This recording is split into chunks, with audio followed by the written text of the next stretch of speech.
There's trouble brewing in this quiet neighborhood in Austin, Texas. This woman got out of her car and into an altercation with one of the neighbors. This man tried to intervene. Now she's on his lawn and won't leave. And things are about to get slippery. Oh my God. Oh my God. Oh my God. Go home, girl. And clearly, she doesn't want to go anywhere. Oh my God. You're gonna lose that battle. Okay, now I think maybe we should call somebody. Is it 911? You want me to call? Yeah. Please get off my property. I will defend myself on my property. Get off. Oh my God, maybe we should call. When police arrived on the scene, no charges were filed. And the soaking wet woman finally left the neighborhood. This man and his neighbor have been feuding for over a year, leading to this angry exchange right on the street. Stuff that thing up your Go f yourself! No. Go f You are the yourself! most disrespectful son of a Go f yourself, You Cuppy! have no respect for yourself. Go f yourself, Cuppy! I find that on and it's gonna go right up your Go f yourself! Yeah?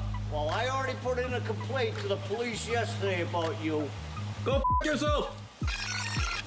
Say it again! Go f yourself! Don't say it to my face, you idiot! Come on out! Go f yourself! Next time I see you face to face, you're the one that's gonna go yourself. Go f yourself! Fortunately, the rivals don't come to blows, and both men eventually Go f yourself! stand down. Go f yourself! That's all, folks. Almost. Go f yourself! Malvern, Arkansas is a small, friendly town. And when 37-year-old Serena Saylor moves into the area to be closer to family, she decides it will be a good place to put down roots, so she buys a 2-bedroom home. I'm living in this really peaceful neighborhood. My house is incredibly special to me, especially having grown up very low income to be able to get to the point where I was able to buy a home on my own. That's my cat. After 5 happy years, a neighbor moves in. All I'm really noticing is that he's home all the time. If I was to describe him, I'd say he's just like a really rough looking average Joe. He had like a buzz cut. The only thing dividing property was a fence line that belonged to the neighbor. I mean, I would see him in his backyard and he would see me in mine, but I'm a fairly private person. Up until everything started getting weird, I don't even know if I said more than 2 words to this guy. However, one day Serena sees something strange in her backyard, and from that day on, she starts making videos and sharing them online for support. So I'm a little concerned right now. In fact, I'm shaking. I looked out my window and I see this and I'm like, I couldn't believe it. Put up this fence, he cut the wire and put this other one in that has access to my yard. Why? I'm legitimately scared. Why did he do this? Serena is not exactly sure where her property line is, as she doesn't have her own fence. However, she decides not to confront the new neighbor, as she's worried how he may react. But soon things get even more creepy. I haven't been outside since I recorded that video hours ago. I did hear the neighbor outside earlier. I did not look outside. And gate's wide open. A roll of toilet paper. What? I'm documenting this gate being open. I'm closing it, and I'm going to see if I have a lock. With the gate being open, with that toilet paper roll there, I knew he must have come onto my property. This was definitely very purposely opened because that did not just magically fall open. I do happen to have a lock, so here we go. I'm trying not to overreact, but at the same time, I am concerned. With the gate locked, Serena feels more secure. But later that night, she becomes aware of something outside on her back porch, and the only way onto her porch is through her backyard. I don't keep my porch lights on. There's like no other lights on in the house. I'm in my room and all of a sudden I hear my wind chimes. It was not a windy night, breezy, nothing. They're very deliberately being like rung, which scares me. Like my heart starts pounding because I just don't know what is going on or what to expect. Serena goes to the door terrified of what may be outside. All those thoughts go through my head of like, I could be opening this to someone with a knife, a gun. I don't know what I'm opening this up to. So she grabs her gun for safety and goes to the door, gripped with fear. What are you doing on my porch?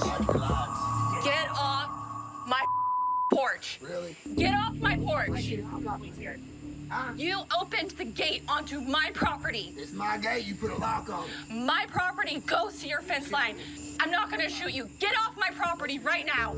Get off my property. Get off my property right now. You look like you already did. Stay off my property.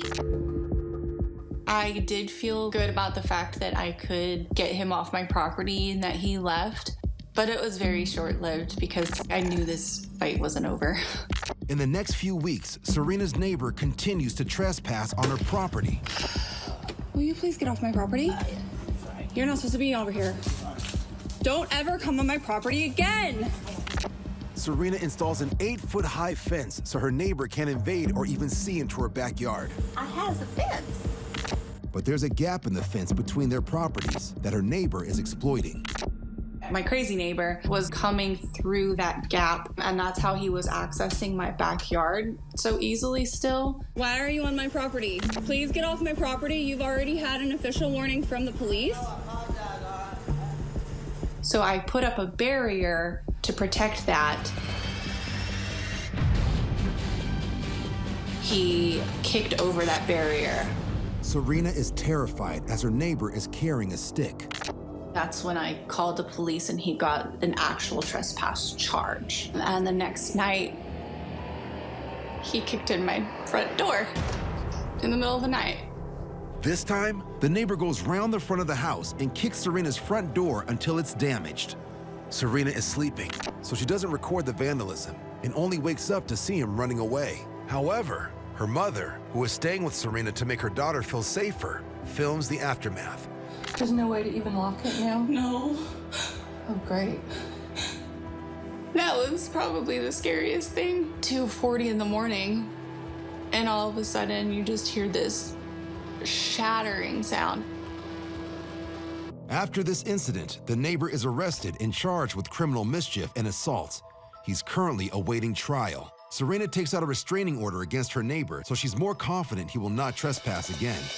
My neighbor apparently thought that I would make an easy victim and an easy target, but he definitely chose incorrectly. And to make doubly sure, she fixes the gaps in the fence. I am a badass woman. I'm not gonna lose what I have worked for so many years to someone like him.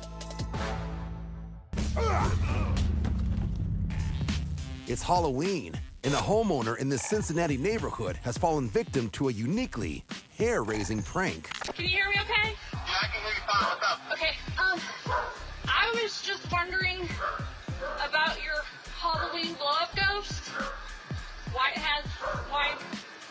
it looks like that? It's for all the kids to see. Normally, this would be a weird question to ask your neighbor, but on Halloween, you can never be too careful.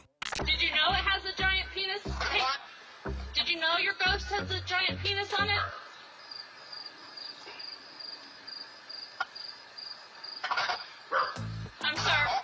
I'm sorry. Your ghost, it has a giant penis on it? The third time's the charm, and the homeowner finally realizes he and his ghost have been punked. It's got like a 3-foot inflatable penis on it. Over the phone, his neighbor offers to help out. Yeah, is it okay if I unplug it for now so the kids don't see it? Whether you believe in ghosts or not, there's nothing like a little spooky fun to truly bring neighbors together. Okay. All right. Because I was like, are you kidding me? And I did post something. I was like, this is absolutely not okay. But then I got to thinking, if anybody's like my family, we play pranks on each other. not quite just distasteful. It's literally holding your ghost up as a kickstand. And if they fall flat in the end, it's nice to know your neighbor is always willing to give you a boost. End up checking with you because maybe you were supposed to say, seriously, tacky joke. I have a question. When y'all got out of the car the other day, and my old man was right here, why was y'all being rude? Because that right there made him cry all night. Rude about what? Laughing at him. About what? I don't know. Y'all were sitting, your old lady was sitting right here staring at him, and so were y'all's friends, and y'all were cracking up. When you came out, you looked at him too. Oh, no, we just got back. Now, don't ask her answer his no feelings. stupid question. That's not stupid. I'm just asking. I promise you that every day I come out here from now on, I'm going to make fun of you. Well, I don't just like care. I'm going to do you. I don't care if you sit over there and cry yourself to sleep every night. Well, you don't have to. But if because you know don't what? break your over there. I want you to put me out. I want you to do it. Leanne, he can't put you in jail. I know we Go to can't. hell, you son of a... Get the hell out of this No, yard. you put me out. You sorry. You gonna You do something. put your If it's not already painfully obvious, these neighbors have a long history of dislike for each other. get the out of the yard. Get the out of here. Put your hands on me. Come on. Come on. Having failed to talk his neighbor off his property, the homeowner tries a different approach. Don't. Babe, stop. Stop, please stop. Stop. Oh my God. Stop. Babe, please come here. Just stop. Oh, really? Get the out. Everybody's going. Go. While it's not clear what started this particular fight, or what happened after, one thing is certain. This altercation could have been avoided if they had a nice big fence between their yards. We call the law. Houston, Texas. A quiet Sunday evening in the suburbs is suddenly gripped by panic. A mom can't believe what she is seeing. All these cars just waiting because there is a freaking Bengal tiger boom in this yard. Neighbors are feverishly messaging each other to ask where the tiger comes from or who it belongs to. It seems to have appeared out of nowhere. And this dude needs to be careful. Holy cow. With their children locked behind doors, the woman dials 911. Then she recognizes one fearless neighbor as an off-duty sheriff's deputy. He is attempting to hold back the man-eater at gunpoint. Oh my gosh, he's gonna shoot it. He's gonna shoot it. But the tiger keeps on coming. What the heck? Why is there a tiger? Suddenly, a man appears out of frame, and he's attracting the tiger's attention. He's claiming to be the tiger's owner. Get the f back inside. I don't know who the f this is. Get the f back inside. Oh. To the neighbor's relief, the man claiming to be the tiger's owner is able to lure it into his vehicle and drive away. Police catch up with him. He reveals the animal is 9 months old, named India, and being kept illegally right under neighbors' noses, just 2 doors down from the mom who filmed this video. Oh my gosh. India is given a new home at an animal sanctuary in Murchison, Texas.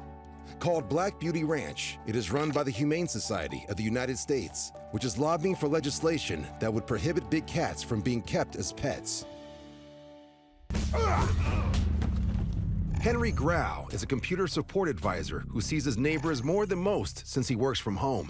The apartment complex that I live in here is in downtown Fort Lauderdale. I've lived here for about 5 years, and I know my neighbors pretty well. Henry's apartment is next to the common courtyard on the left, so he and his security cameras see more activity than other apartments set further back.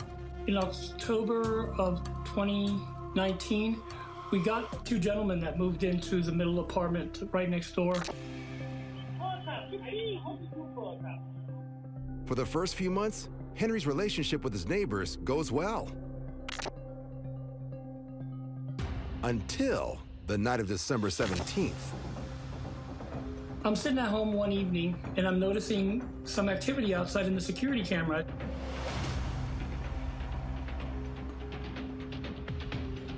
There's no other way to describe it in any cleaner form, but it looked like he was kind of playing with himself in a way.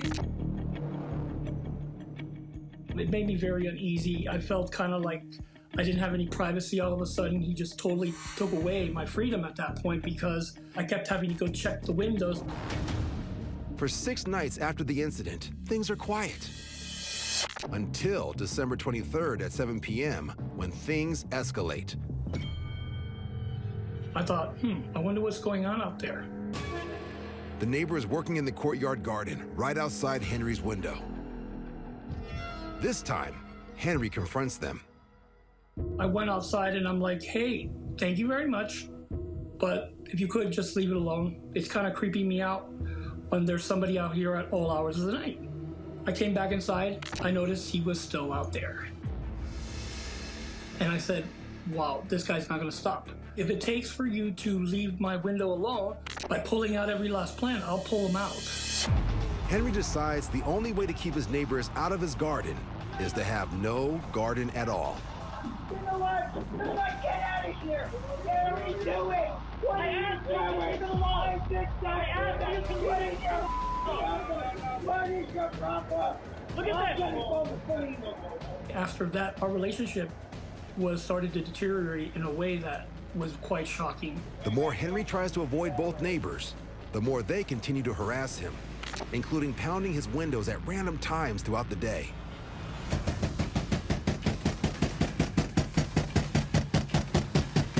Once they started getting aggressive where they were banging at that point, I felt, okay, we gotta call the police. Breaking and entering! But it's the middle of the pandemic. The police are not readily available, and Henry's 2 neighbors are getting more and more aggressive.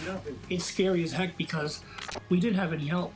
It got to the point that I was actually afraid to stay here at night. Now feeling trapped in his own home, Henry fears the rising tension with his neighbors could lead to a serious altercation. Or something much worse. Why are you doing that? It got worse to the point that I was actually afraid to stay here at night. Having to have these cameras running 24/7, going back to the footage of the cameras. Get away from his property. Get away from his property. By spring, it looks like Henry's luck is changing. We noticed that they started to pack up their things and leave. We were really excited. I was sitting here texting the neighbors, hey, guess who's moving out? But Henry may have begun celebrating too soon. It took them probably a couple of days to move out, and then on their very last day, you can see them cutting the cable from one of the corners of the cameras. You see them throwing paint glass bottles at the door. With the neighbors gone, Henry could finally let his guard down. After they finally moved out, then I started to feel a little bit more at ease. So I said, all right, well, I'm gonna go ahead and take down the camera system. We left the one camera facing the courtyard. After I got everything down and felt everything was safe, the older gentleman showed up again one night. He started to bang on the windows again. He actually broke it, cut his hand so bad that he was dripping blood. He comes over to the door and he starts putting all his blood on the door. From that point forward, after that night, pulled the cameras back out, put them back up, and I've kept them there pretty much to this day. As you can see, they're still running. And Henry has a message for his old neighbors if they should ever return. I want them to know that I'm watching. The neighbors know what they look like. The police has a trespass warning on you. We're not going to allow anyone to come and terrorize us again. I'm the one banging on your window. Why do you keep doing that? Why do you keep doing that? We're in Milwaukee, Wisconsin, where a resident security camera records a neighbor out walking her dog. As any responsible dog owner will tell you, there's a right way to deal with this situation and a wrong way. This woman chooses to walk away without picking up. So our frustrated neighbors plan a surprise. And when the dog walker returns 2 days later, they're waiting. Stop letting your dog shit on our lawn! Clean up your dog poop. Excuse me, ma'am. Hey, you, clean up your dog poop. Stop letting your dog poop on my lawn. I have you on video. Come pick up this nice pile of that your dog left in my yard. I've been waiting for you for 2 days. You. Disgusting. Disgusting. Look at it. I have children here. That's your dog. Please pick it up. This will be every day. I will watch you every day. I have you on video. Pick up after your dog. Please pick up after your dog. Please pick up after your dog. Thank you for picking up the feces from my yard. I appreciate it greatly. Greatly appreciate it. Please leave my yard. You're trespassing. Get off my yard, you and your dog. Thank you. Thank you very much. Thank you very much. Thank you for being a courteous neighbor.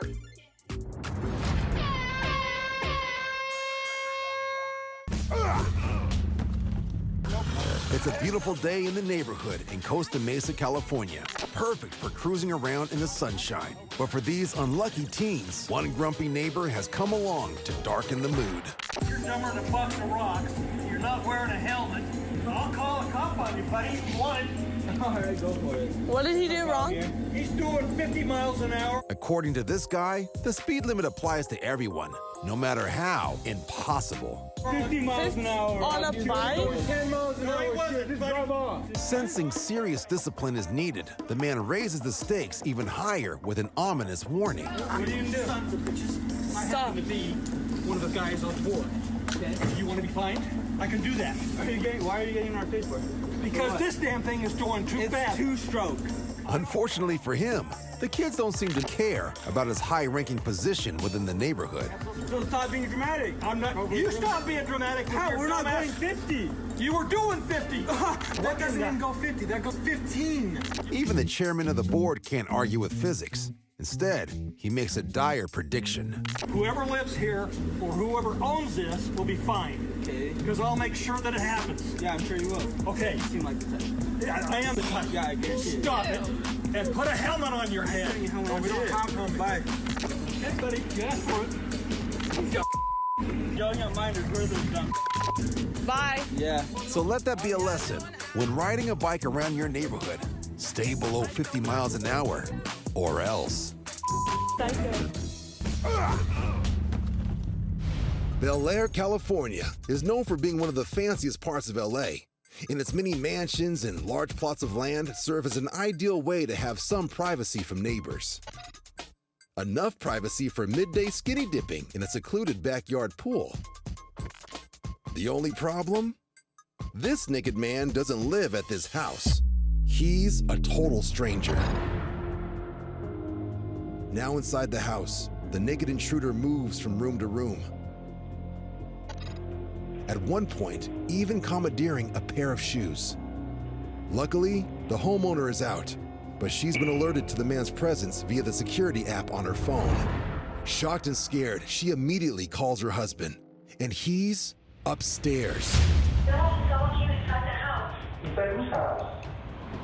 Our son of the camera. On the driveway? Where? Where's someone? Inside our house. The homeowner checks outside for any signs of trouble. But little does he know, the trouble is about to find him. Yes, Nancy, it's on the door. Hey, what are you doing here? This is my house. What are you doing here? I'm gonna call the police right now. I'm gonna call the police right now. No. Get out of the house. Concerned that the intruder may attack him, the homeowner takes off by climbing over his bedroom balcony and onto his car. He leaves the property and dials 911. The naked intruder is still at the house when police arrive. In a shocking twist, they discovered that he killed two of the family's pet birds. He is identified as a 34-year-old homeless man living on the streets nearby. He is charged with 4 felony counts, 1 count of first-degree residential burglary with a person present, vandalism, and 2 counts of cruelty to an animal. He is still awaiting trial.